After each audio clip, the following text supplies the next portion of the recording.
الأكرم الذي خلق الإنسان وكرمه وعلمه من البيان ما لم يعلم فسبحان الذي لا يحصى بامتنانه باللسان ولا بالقلم ونشهد أن لا إله إلا الله وأن محمدا عبده ورسوله الذي أرسله بالحق بشيرا ونذيرا وداعيا إلى الله بإذنه وسراجا منيرا فقد قال الله تعالى في كلامه المجيد والفرقانه الحميد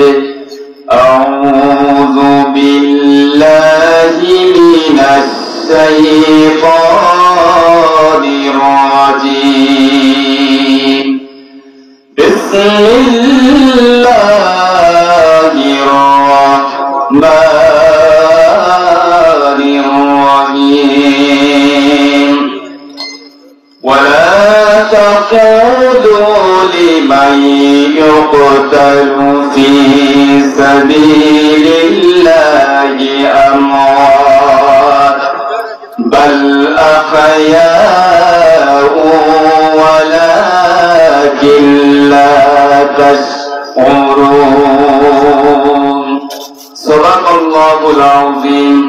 وعن أبي سعيد رضي الله تعالى عنه قال قال رسول الله صلى الله عليه وسلم أفضل الجهاد قال كلمات حق عند سلطان جائر رواه مسلم.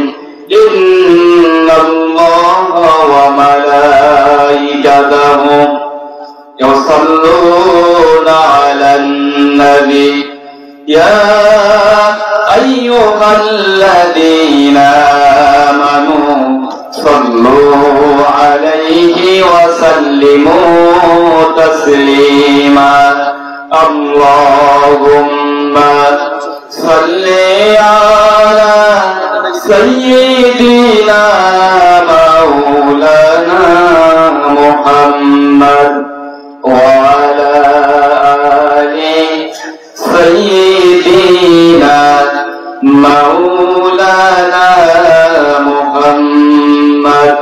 নবীর প্রতি ভালোবাসা কম আছে না বেশি আছে?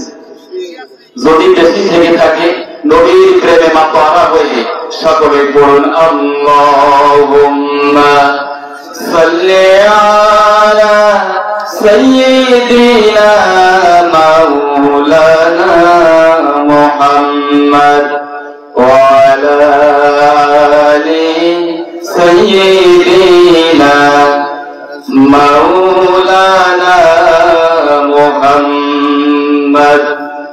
যাদের ভয়ে নত হয়ে থাকত সকল বেঈমান, যাদের ভয়ে নত হয়ে থাকত সকল বেঈমান, সেই বীরেরা কইরে তোরা কোথায় গেল সেই ঈমান। আল্লাহুম্মা সাল্লি আলা সাইয়্যিদিনা মাওলানা মুহাম্মদ ওয়া আলা আলি সাইয়্যিদিনা মাওলানা মুহাম্মদ। শহীদ আনাস বিল্লাহ স্মরণে অত্র এলাকার সকল মুসলিম মৃত ব্যক্তিদের মাগফিরাত কামনায় আজকের এই তাফসীরুল কুরআন মাহফিলের পরম শ্রদ্ধেয় সভাপতি প্রখ্যাত আলেমে দ্বীন জনাব হযরত মাওলানা আব্দুল কাদের সাহেব কোরআনে কারীমের সভাপতির বরকতে আল্লাহ পাক তাকে যেন হায়াতে তয়্যিবা শিফায়ে কামিলা দান করেন, আমরা সকলে বলি আমিন। আজকের মাহফিলের সম্মানিত প্রধান অতিথি যিনি মাগরিবের পরে কথা বলেছিলেন, অত্যন্ত গুরুত্বপূর্ণ কথা বলেছিলেন। আমি কথা শুনতেছিলাম, আমার মনে হচ্ছিল মোহতারাম মুহাদ্দিস সাহেব হুজুর আরো কিছুক্ষণ কথা বলুক, আমরা কোরআন থেকে আরো কিছু কথা শুনি। যেহেতু ওনার আরো 2 জায়গায় দাওয়াত রয়েছে, যে কারণে উনি যেতে বাধ্য হয়েছেন। সুতরাং হুজুরের জন্য দোয়া করি, হুজুরকে যেন আল্লাহ পাক ইসলামের পথে, কোরআনের পথে আজীবন কবুল করে নেন, বলেন আমিন। আজকের মাহফিলের সম্মানিত আমন্ত্রিত মেহমান বৃন্দ, ওলামায়ে দ্বীন, মুরব্বিয়ানে কিরাম, যুবক ভাইয়েরা, কচিকাচারা, পর্দার আলের মা এবং বোনেরা, আসসালামু আলাইকুম ওয়া রাহমাতুল্লাহি ওয়া বারাকাতুহু। মহান আল্লাহ রাব্বুল আলামিনের দরবারে লাখ কোটি শুকরিয়া জানাই যে আল্লাহ সুবহানাহু ওয়া তাআলা অত্যন্ত দয়া করে, অত্যন্ত মায়া করে আপনাকে আমাকে জান্নাতের বাগিচায় বসার তৌফিক দান করলেন। সেই মুনিব আল্লাহ সুবহানাহু ওয়া তাআলার দরবারে সিজদাবরত মস্তকে আমরা সকলে বলি আলহামদুলিল্লাহ।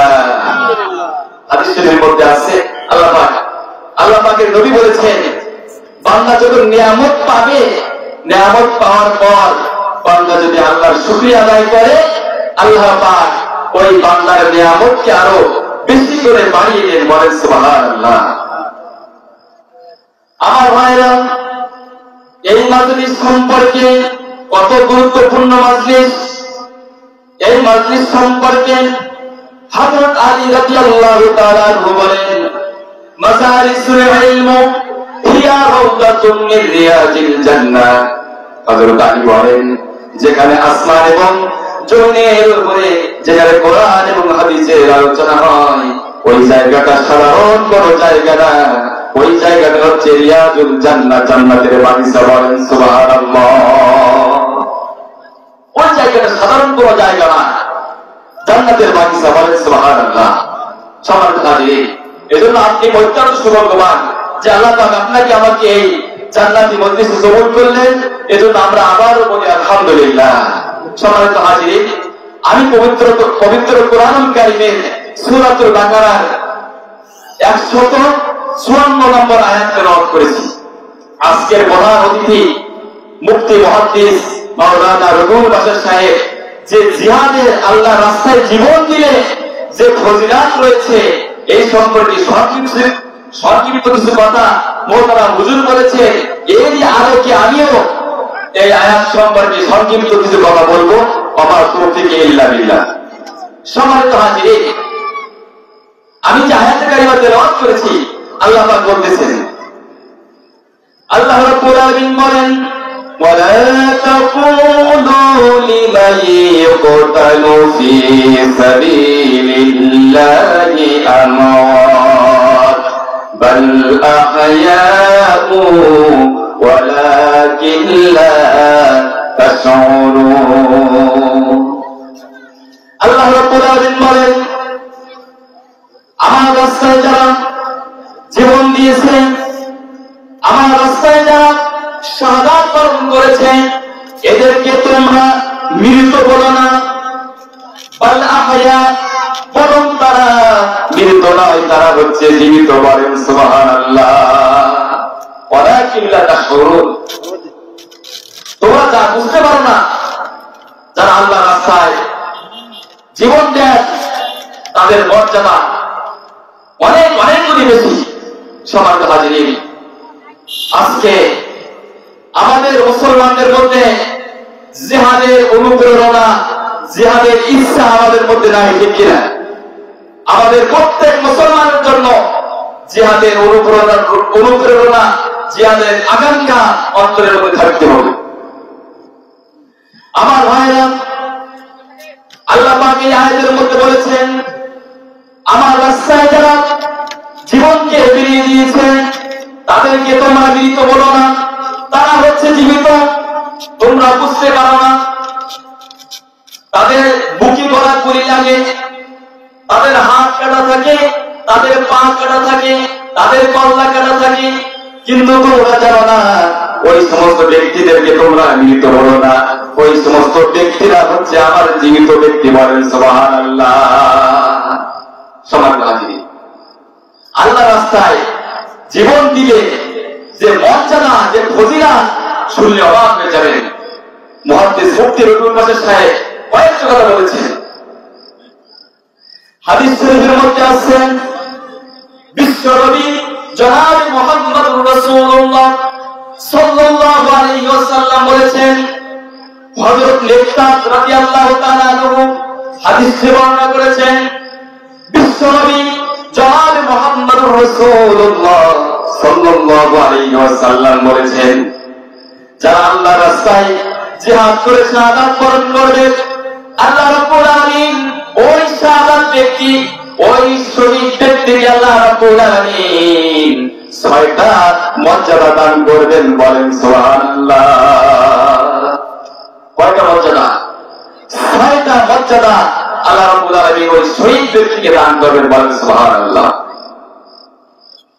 বিশ্বনবী বলেছেন, 1 নম্বর, যারা আল্লাহর রাস্তায় শাহাদাত বরণ করে, নিজের জীবন বিলিয়ে দেয়, অন্যায় জালিমের বুলেটের গুলিতে যাদের বুক ঝাঁঝরা হয়ে যায়, যারা আল্লাহর রাস্তায় জীবন বিলিয়ে দেয়, বিশ্বনবী বলেছেন তাদের 1 নম্বর ফজিলত হলো সঙ্গে সঙ্গে তার শরীর থেকে, ওই শহীদ ব্যক্তির শরীর থেকে যখন রক্ত জমিনের মধ্যে পড়ে, সঙ্গে সঙ্গে ওই ব্যক্তির জীবনের গুনাহ রাশিগুলো আল্লাহ রাব্বুল আলামিন মাফ করে দেন। বলেন সুবহানাল্লাহ।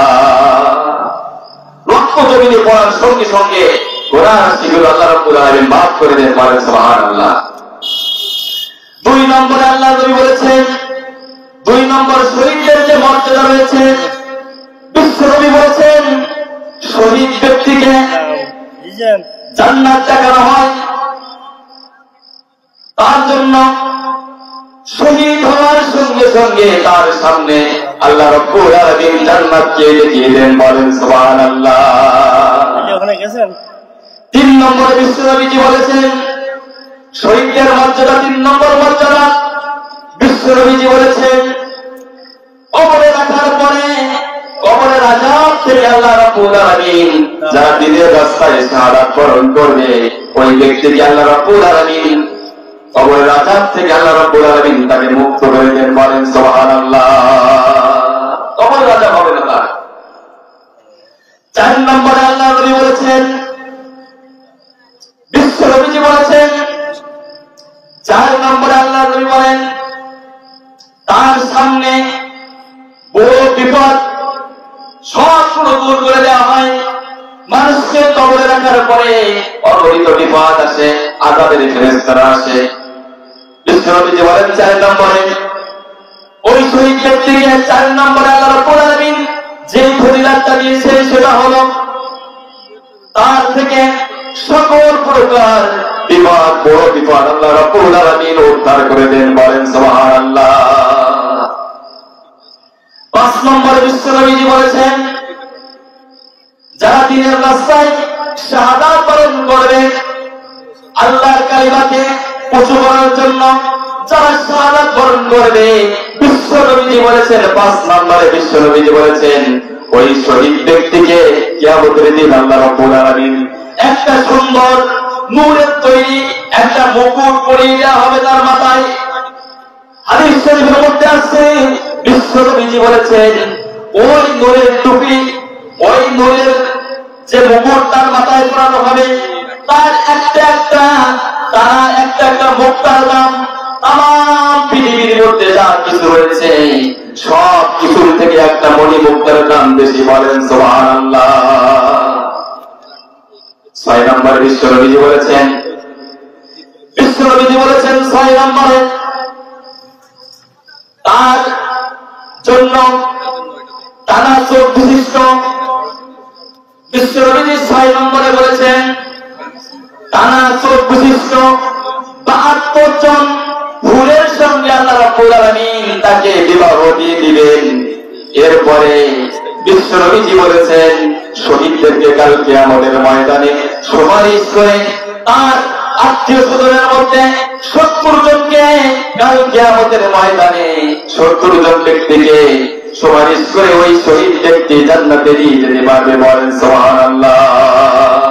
এজন্য আমাদের সকলের অন্তরের মধ্যে জিহাদের অনুপ্রেরণা থাকতে হবে, জিহাদের ইচ্ছা থাকতে হবে। যদি কোনদিন ইসলাম বিরোধী শক্তি যদি ইসলামের বিরুদ্ধে কোনো কথা বলে, কোরআনের বিরুদ্ধে কোনো কথা বলে, ওলামায়ে কেরামের বিরুদ্ধে কোনো কথা বলে, সঙ্গে সঙ্গে সেখানে গর্জন দিয়ে উঠতে হবে আমাদের। আমি যে হাদিসটা আপনাদের সামনে বলেছি, ওয়ান আবি সাঈদ রাদিয়াল্লাহু তাআলা আনহু قال قال رسول الله صلى الله عليه وسلم أفضل الجهاد قال كلمة حق عند سلطان جائر। হযরত আবু সাঈদ খুদরি রাদিয়াল্লাহু তাআলা বলেন, বিশ্ব নবীজি বলেছেন সবচেয়ে ফজিলতপূর্ণ সবচেয়ে বড় জিহাদ হলো কালিমাতু হাক্কিন ইনদা সুলতানিন জাহির, জালিম শাসকের সামনে, অত্যাচারী শাসকের সামনে অন্যায়ের প্রতিবাদ করা হচ্ছে সবচেয়ে বড় জিহাদ। বলেন সুবহানাল্লাহ। এই জিহাদের মর্যাদা, এই শহীদ আল্লাহর রাস্তায় শাহাদাত বরণ করার যে ফজিলত, এটা আমরা জানি না, এটা আমরা মনের মধ্যেও কি ইচ্ছা করি না, কিন্তু অনেক ফজিলত। কারণ কিয়ামতের ময়দানে দেখা যাবে শহীদকে যখন জান্নাতে দেওয়া হবে, জান্নাতে দেওয়ার পর ওই শহীদ ব্যক্তি এই দুনিয়ায় 10 বার আসতে যাবে আর বলবে, রব্বুল আলামিন আমাকে আরেকবার দুনিয়ায় পাঠিয়ে দাও, তোমার দিনকে উঁচু করার জন্য, তোমার দিনের কালিমাকে উঁচু করার জন্য আমি আমার শহীদ হয়ে আমার জীবনটাকে আমি বিলিয়ে দিয়েছি। বলেন সুবহানাল্লাহ। সম্মানিত হাজিরিন, আমাদের মধ্যে জিহাদের অনুপ্রেরণা, জিহাদের ইচ্ছা আমাদের মধ্যে থাকতে হবে। বুখারীর হাদিস, লম্বা হাদিস। আব্দুল উজ্জা নামে এক যুবক, নাম তার আব্দুল উজ্জা, সে ছিল তার চাচার অধীনে থাকতো, চাচার গবাদি পশুগুলো দেখাশোনা করত, কিন্তু সে ছিল অমুসলিম। বুখারী শরীফের মধ্যে আছে।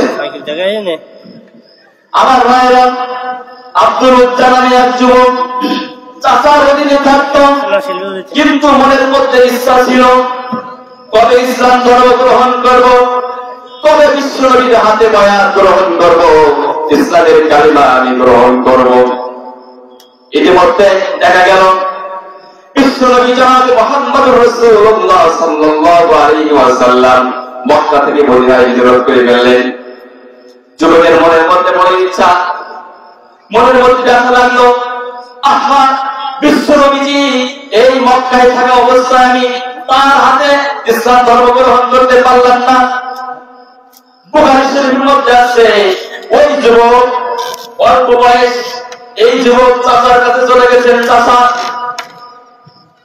আমি আর এই ধর্মের মধ্যে থাকতে চাই না, যেই ধর্মের মধ্যে মূর্তি পূজা করে, আল্লাহকে যে ধর্ম মানে না, এই ধর্মের মধ্যে আমি থাকতে চাই না, আমি এই ধর্ম ত্যাগ করতে চাই। চাচাও ছিল খুব বদমাশ প্রকৃতির। চাচা বলতেছে, ঠিক আছে তুমি ধর্ম ত্যাগ করো, ধর্ম ত্যাগ করো, ঠিক আছে, কিন্তু আমার অধীনে যে গরু ছাগল আছে, যা কিছু আছে সব ছেড়ে দিতে। ভাতিজা বলতেছে, সব কিছু আমি ছেড়ে দিতে রাজি।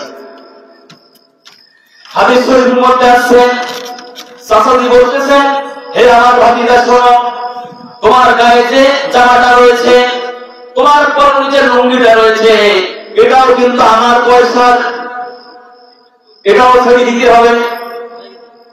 ভাতিজা বলতেছে, ভাতিজার কত ঈমান শুনুন। ভাতিজা বলতেছে, চাচাজি ঈমানের জন্য গায়ে যে জামা রয়েছে, যে পরনে লুঙ্গি রয়েছে, আমি ছাড়তে রাজি আছি। বলেন সুবহানাল্লাহ। যুবক মানুষ গোলাঙ্গ হয়ে গেছে, মায়ের কাছে চলে গেছে। বুখারী শরীফের হাদিস।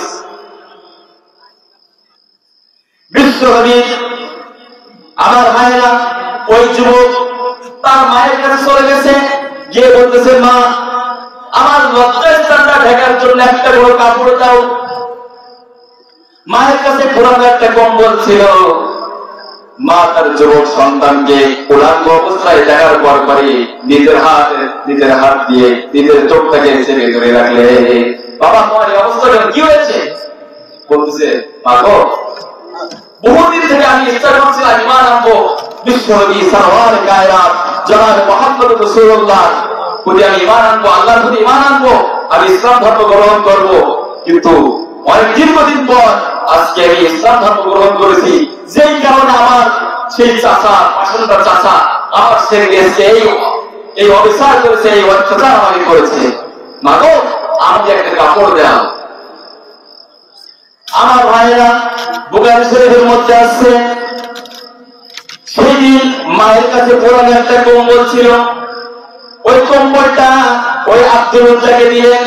দেওয়ার পরে আব্দুল উজ্জা কোন রকম লজ্জাস্থানটা থেকে বহুদূর পথ অতিক্রম করে ওই যে মক্কায়, ওই যে মদিনায় বিশ্বনবী জনাব মুহাম্মদুর রাসূলুল্লাহ সাল্লাল্লাহু আলাইহি ওয়াসাল্লামের কাছে চলে গেলেন। বহু পথ, দীর্ঘ পথ অতিক্রম করে বিশ্বনবীর দরবারে গেলেন। নবীজি সাহাবায়ে কেরামদেরকে নিয়ে বসে আছেন। এমন অবস্থায় দেখতে পেলেন একজন যুবক, মাথা চুলগুলো উস্কো হয়ে গেছে, রোদ্রের চেহারাগুলো কালো হয়ে গেছে। বিশ্বনবীজি ওই যুবককে ডাকলেন, এদিকে আসো, কি ব্যাপার বলো।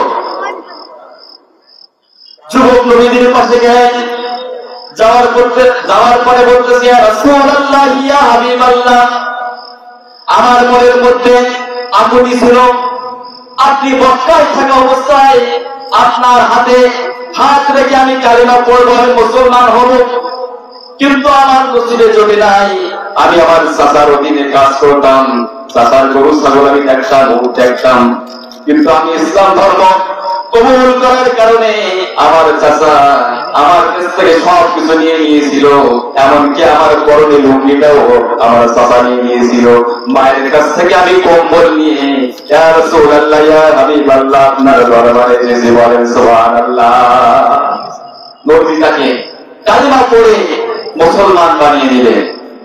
মুসলমান বানানোর পর আহলে সুফফা যারা ছিলেন, আহলে সুফফার সদস্যদেরকে বলতেছেন, ও আহলে সুফফার সদস্যরা, এই আব্দুল উজ্জাকে বেশি করে কোরআনে কারীম শিক্ষা দাও।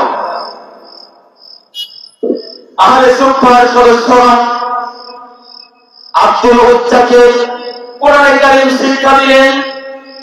তার ঈমানটা এত কষ্টের ঈমান হয়েছে, যখন সে কোরআন পড়তে শিখল, কোরআন পড়তে শেখার পরে দেখা গেল ও এমন জোরে জোরে চিল্লায় কোরআন শরীফ পড়ে, সাহাবায়ে কেরাম বিশ্বনবীর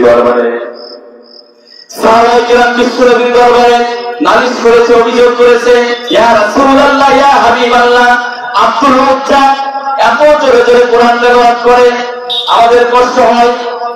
বিশ্বনবী বলেন, ও আহলে সুফফার সদস্যরা, ও আমার সাহাবীরা, তাকে বেশি করে চিল্লাতে দাও, কারণ হচ্ছে তার মতো বড় ঈমান পৃথিবীতে আর কেউ নিয়ে আসতে পারি না, তাকে বেশি করে চিল্লাতে দাও। সম্মানিত ভাই আমার, এই আব্দুল উজ্জা কি করছিল? জিহাদের জন্য প্রস্তুতি নিয়েছিল। পথে দেখা গেল কি হঠাৎ করে যুদ্ধের দাওয়া বেজে উঠল।